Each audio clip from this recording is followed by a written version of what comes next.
truc insupportable dont il faut qu'on parle, qui est le truc de la lettre anonyme, c'est tous ces petits merdeux sous pseudo qui existent plein de haine écumante alors qu'ils ne sont que dans la virtualité. Moi, j'existe en tant qu'Alain Soral avec ma gueule, mon identité, dans les rues, partout. J'assume d'être Alain Soral. Les gens qui m'insultent sur Internet sont des lopettes, des lâches qui sont sous pseudo dans le virtuel. Il n'y en a pas 1 sur 1000 qui oserait exister dans la vraie vie. Voilà, donc je leur lance un petit message. Vous, les sous-hommes qui postez sous pseudo sur les forums, vous êtes de la merde intégralement, il faut que vous le sachiez. Vous êtes ces éternels minables, ces éternels lâches, ces éternels collabos qui écrivaient des lettres à la police pour dénoncer des juifs en 40 et après qui, pour se rattraper, allaient vite tondre une femme en 44. Et sinon, que Jamel Debbouze, c'est Modeste d'ailleurs qui s'appelle Debbouze parce qu'il pèse bien le poids de 3 bouses maintenant, à mon avis. Et sa promotion est une paire de seins et des jolis yeux bleus, on le sait, quoi. Elle est bonne, voilà. La fille d'officier allemand hystérique, là, qui a pondu un rejeton à moitié dingo, qui fait du patin à roulettes. Et je peux vous dire une anecdote, c'est que le critique, par exemple, du Canard enchaîné, qu'on pourrait penser être un journal honnête, les naïfs pourraient penser que c'est un journal honnête, le mec du Canard enchaîné qui a été envoyé à la projection, parce que moi j'étais aux projections de presse, déguisé pour voir. Le mec du Canard enchaîné qui s'appelle Patrice de mes deux, là j'ai oublié son nom de famille, mais je le méprise et je l'encule même. C'est-à-dire qu'aujourd'hui il n'y a rien de plus drôle que l'Élysée, il n'y a plus besoin de faire de caricature, c'est une... Sarkozy bientôt à poil en couverture de Voici. Oui, d'ailleurs, le temps que j'écrive ça, c'était fait, vous voyez. Pas vraiment quand même. Et puis on attend maintenant que Carla Bruni se barre avec son fils. Ça y est, voilà, ça y est, ça commence. J'ai cru vraiment entendre le contraire. Non, parce que et ça c'est quand même, bien sûr, je sais pas lire, c'est vrai, je travaille dans la pub. Pourquoi cette femme a compris ce que j'avais dit et pas toi? Et moi je l'ai compris autrement, et franchement quand... travaille dans la pub a du mal à lire un livre intéressant. Bien sûr, mais quand je lis un truc du genre, quand je lis... Il a une tête inexistante. Enfin, il y a vraiment une symbolique du physique. Qu'on ait aujourd'hui comme proposition de président de la République, Flamby, une pâte hollandaise molle, qui n'existe pas, ça veut dire que voilà, les politiques, à force de soumission, on n'a plus que des merdes, quoi. On n'a même plus un Clémenceau, un De Gaulle, même un Mitterrand qui était des roublards, des mecs qui avaient une épaisseur, qui avaient une culture.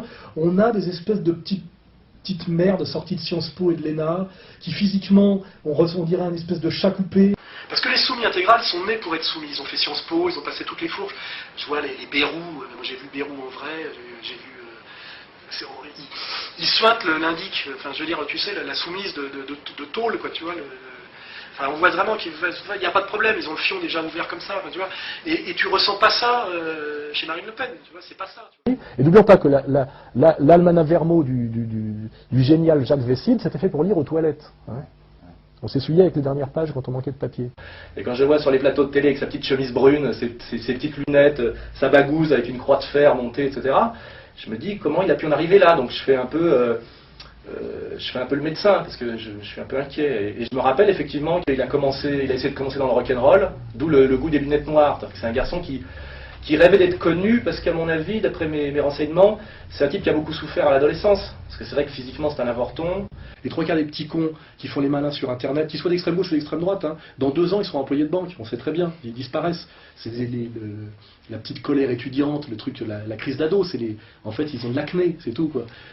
Quand j'étais jeune et qu'il y avait un type comme Jean-François Bizot qui me courait après, qui était le patron de Actuel, c'est-à-dire la gauche libertaire, etc.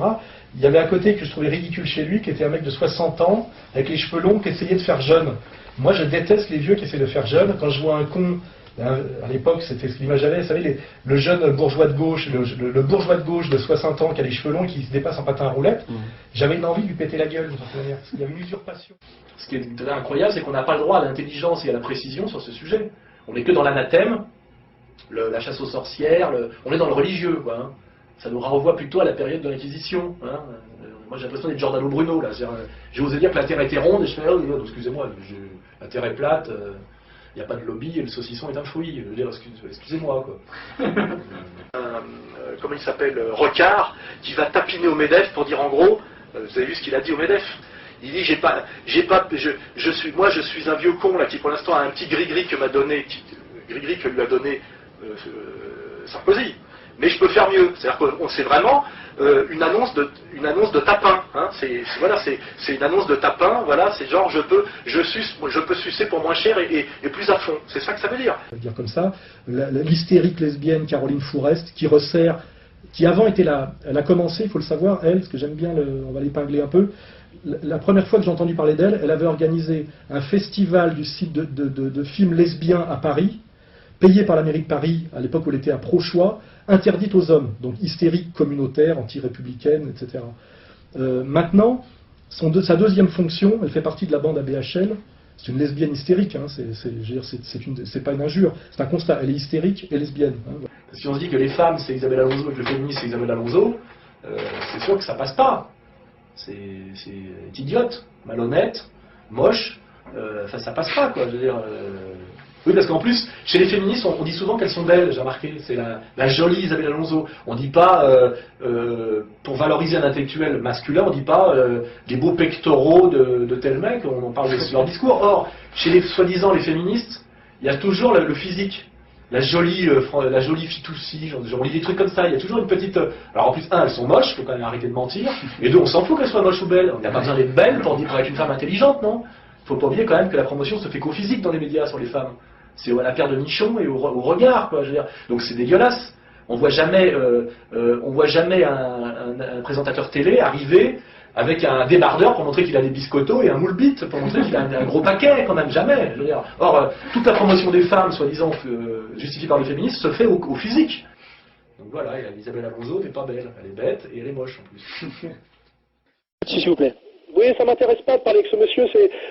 Qu'est-ce qu'il a comme contre-proposition à faire? Rien, il critique. On dirait un type qui note le patrimoine artistique. Moi, je suis un gladiateur, je suis dans l'arène, et lui, il est dans les tribunes, et il donne des notes. Je l'emmerde. Voilà, vous comprenez? Besancenot, on sait pourquoi le système l'aime bien et qu'il a le droit d'être... Aujourd'hui, il est classé dans les mecs les plus sexy des hommes politiques dans Gala. Je veux dire où ça va.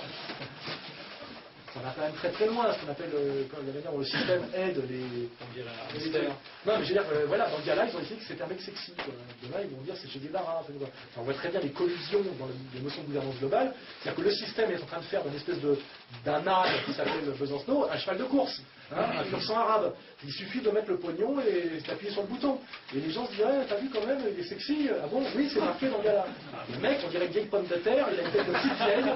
C'est le mec le plus laid que j'ai jamais vu, il a des bajoux à 25 ans qui pendent, il a un regard de crétin, il a une pomme de terre à la place du nez, il a une tête en plaque, j'ai une main qui me démange, je viens d'en parler, et on nous en fait un révolutionnaire avec le charme de Guevara, de la femme de Che Guevara.